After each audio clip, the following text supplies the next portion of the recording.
Hi friends, ఈ వీడియోలో అయితే మన తిరుపతిలో ఉన్న జూ పార్క్ గురించి డీటెయిల్గా చెప్పబోతున్నాను. ఈ తిరుపతి జూ పార్క్ అనేది రైల్వే స్టేషన్ నుంచి 8 కిలోమీటర్స్ డిస్టెన్స్ వస్తుంది. ఈ తిరుపతిలో ఉన్న జూ పార్క్ ఎంట్రీ టికెట్ అయితే 70 రూపీస్ ఛార్జ్ చేస్తున్నారు. చైల్డ్కి అయితే 9 ఇయర్స్ బిలో ఉండే వాళ్ళకైతే 50 రూపీస్ ఛార్జ్ చేస్తారు. అలాగే ఇక్కడ బ్యాటరీ వెహికల్స్ ఉన్నాయి మనం తిరిగేదానికి. ఇక్కడ దీని టికెట్ అయితే సేమ్ అడల్ట్కి అయితే 70 రూపీస్, చైల్డ్ 9 ఇయర్స్ బిలో ఉండే వాళ్ళకైతే 50 రూపీస్ ఛార్జ్ చేస్తున్నారు. అలాగే ఇక్కడ బైసైకిల్స్ ఉంటాయి, పర్ అవర్ 25 రూపీస్ ఛార్జ్ చేస్తారు. అలాగే ఈ తిరుపతి జూ పార్క్లో మైనస్ పాయింట్ ఏంటంటే ఇక్కడ లయన్స్ చూసేదానికి ఓపెన్ లేదు. అందుకే లయన్స్ చూడాలనే ఉండే వాళ్ళకి సఫారీ రైడ్ అనేది ఒకటి ఉంటుంది. దీనికైతే పర్ పర్సన్ 50 రూపీస్ ఛార్జ్ చేస్తారు.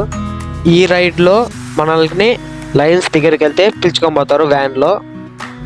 ఈ సఫారీ రైడ్ చాలా బాగుంటుంది. మీరు ఎప్పుడన్నా జూ పార్క్ వస్తే ఖచ్చితంగా ట్రై చేయండి. ఈ వీడియో అయితే ఇంతే ఫ్రెండ్స్. తర్వాత నెక్స్ట్ వీడియోలో కలుస్తాం. Thank you for watching.